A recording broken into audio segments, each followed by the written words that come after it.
Oh, hello, Mark, and everybody else watching this video. I didn't lean forward this much. Yeah, we're in a strange one today, aren't we, John? With you on your phone and me on my laptop, and we hit record, and then you got a message on your phone that recording had started, and all sorts like that.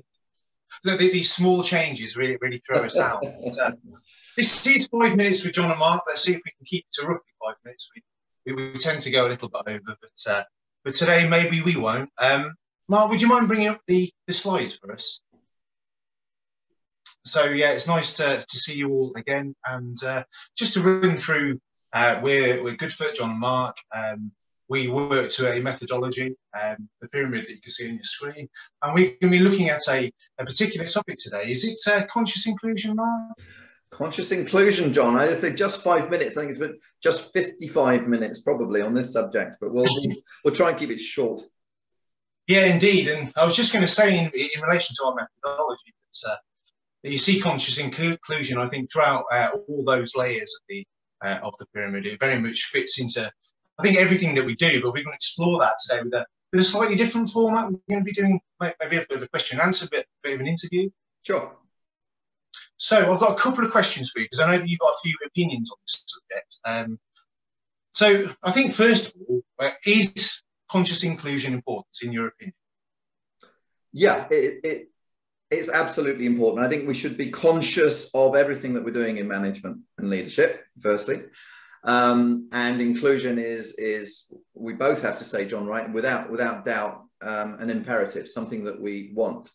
Yeah. We absolutely want. And I think the debates you and I have had is about how that's achieved. So I think we have to say at the outset of this interview that conscious inclusion, i.e. the inclusion of everybody by conscious efforts of management, is hypercritical. I've got no worries and concerns about that, but maybe I've got some concerns about how we're trying to make it happen. And why do you think you've got concerns, Mark?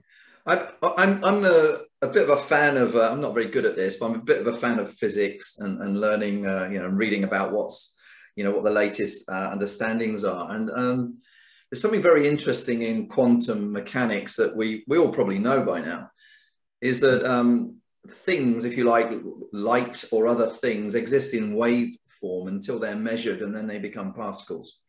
In other words, generally speaking, things become real when you look at them. And I wonder if conscious inclusion is very much like that, that things become problems and obstacles when we actually look for them.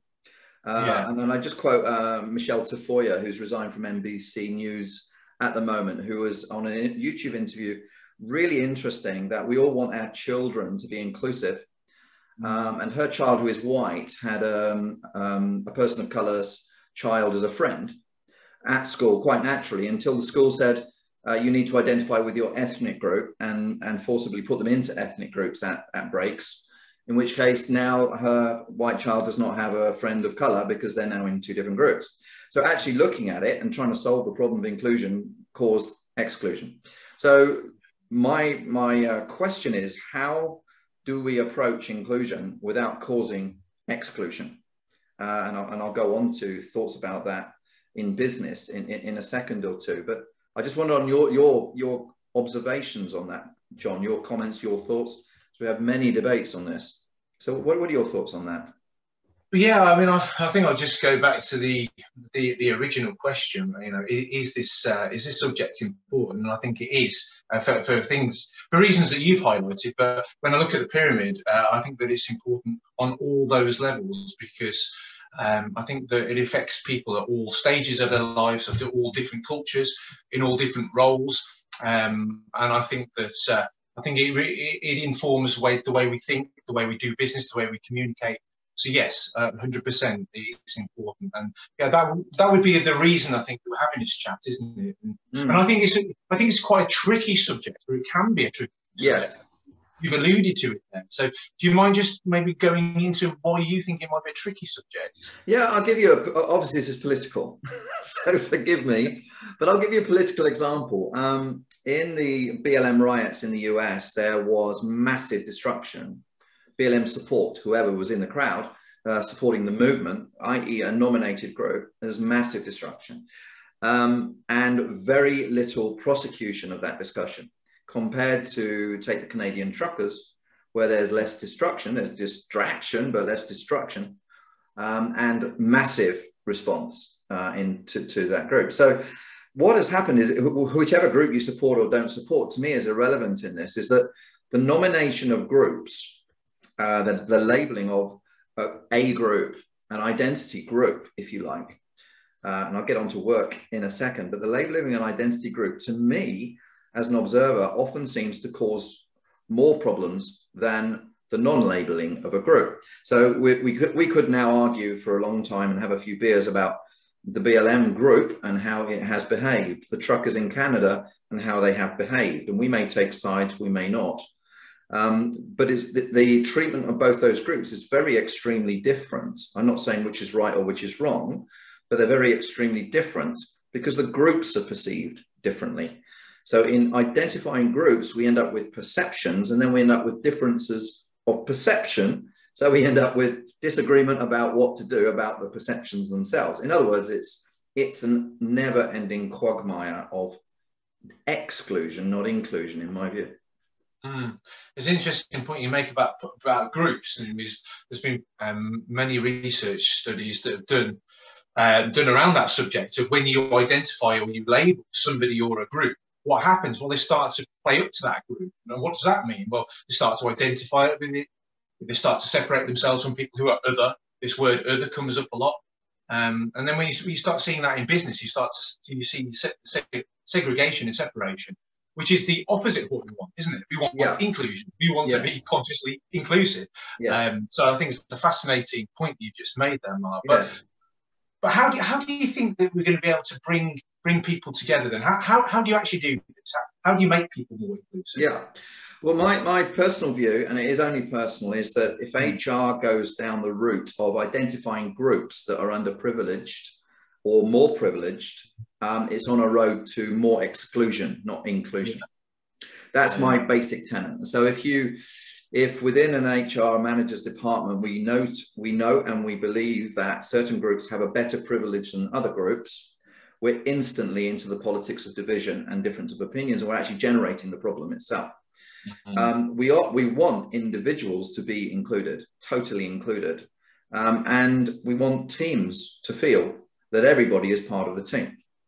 Yeah, I'll give you an example, which I think is a really good example. I was working with 2 years ago, a person in a team, and this was in the railway industry, was not included in the celebrations of the team because that person didn't want to celebrate in a pub. That person eventually, in my view, quite rightly received compensation because that person was excluded from the team's celebrations because of that person's particular beliefs about alcohol and pubs. Now, actually, what was happening there wasn't discrimination of a group. It was a team wasn't thinking about how to include everybody in the celebrations of the projects. It's a very simple management problem. And it ended up as quite a divisive group issue about alcohol, non-alcohol, pubs, non-pubs. When actually the root issue was that management weren't thinking of everybody in the team and including them. Yes. So for me, it's the route through this is and good leaders have always done this, and we all ought to practice this because we're so busy that sometimes we don't have time to think. The question is, does everybody in my team feel included in what we're doing? We were talking to a colleague who's deaf, weren't we, recently, John? And this person was recording how they constantly feel excluded because people don't know how to relate to somebody who's deaf. And that for me is a fundamental issue if you've got somebody in your team. I once had somebody in my team who had pretty bad brain disease, and I won't go into the problems, but could not use speech adequately, could not use their arms adequately. And of course, the group worked very hard to make that person feel included. And I'm very proud of what the group did. But it's based on the individual being part of the team. And I think that's the simplicity of the question, and the direction for HR is, are our managers equipped to make everybody, irrespective of gender, race, religious beliefs, disabilities, to feel part of this team project, rather than nominating groups that don't feel or do feel equal and need special attention. So I would advocate it's an individual relationship with the manager and the manager's management of teams that do stuff at work, which is a route to bypassing all of the politics. You'll get me going on for ages on this, but yes. I wonder what your views might be on that. Yeah, I was just thinking that our remit of 5 minutes with John and Mark will have to be changed. It'll be maybe however many minutes they feel like with John and Mark. Yeah, it does on this, doesn't it? Yeah, I do have a couple of views, but like you said, it probably will take too long maybe to unpick that all. But I think in my opinion, and I relate back to the person you were talking about who was deaf, ask the question, for you, how would you like to be made to feel included?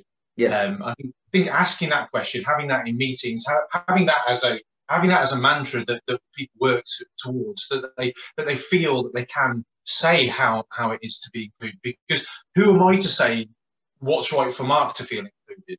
You know, I need to hear from you, and I know that sometimes that, you know, in business we've got lots of different people, lots of different teams, you know, remote working, hybrid working. Lots of things going on, but I think if we work on the basis and the premise that we want to ask the question, we want to understand, I think that's a good place to start off with. John, I think that's very smart, and that's part of the PDR process. I would suggest the ongoing checkups with objectives with individuals, and I think you've spotted it. And I think for me that's an excellent point. That maybe one way to go to conscious inclusion is something very simple, which is, in the management conversations, as apart from how's it going, how's the job, how can I support you, how's the objectives, there's also the question, do you feel included in what we're doing and aware and involved in what we're doing? And can you give me any pointers to build a greater inclusive feeling within the team, within us and the team? And if it's a live agenda item on an individual and team discussion basis, I think that's conscious inclusion actually working.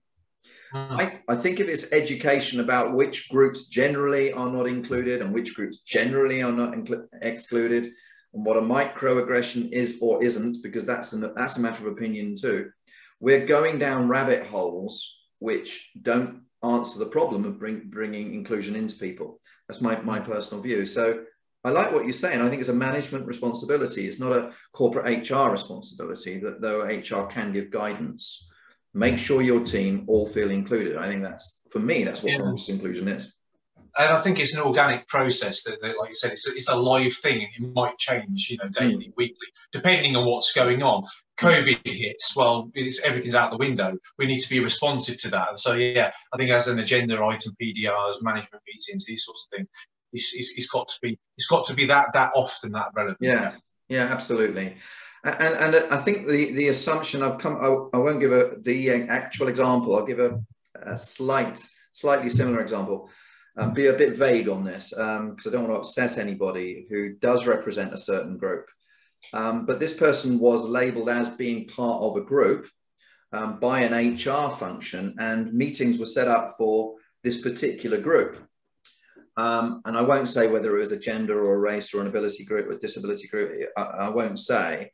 But this person went to this meeting with people that HR had said are part of your, quote, group, and said I didn't feel part of that group at all because of, and gave me a set of completely different reasons why they personally did not feel part of that group. Yeah. And that the bottom line is exactly what you said. HR in that particular company didn't ask the individuals. They generalized and then asked individuals to join their generalization. And I think that's the mistake. That was the mistake, I feel. Well, I think this interview's gone really well. It's been a great chat. Yes. And it's certainly not been 5 minutes for John. Hopefully it's been useful.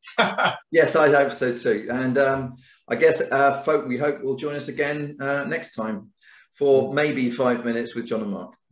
Bye, everyone. Bye-bye, everybody.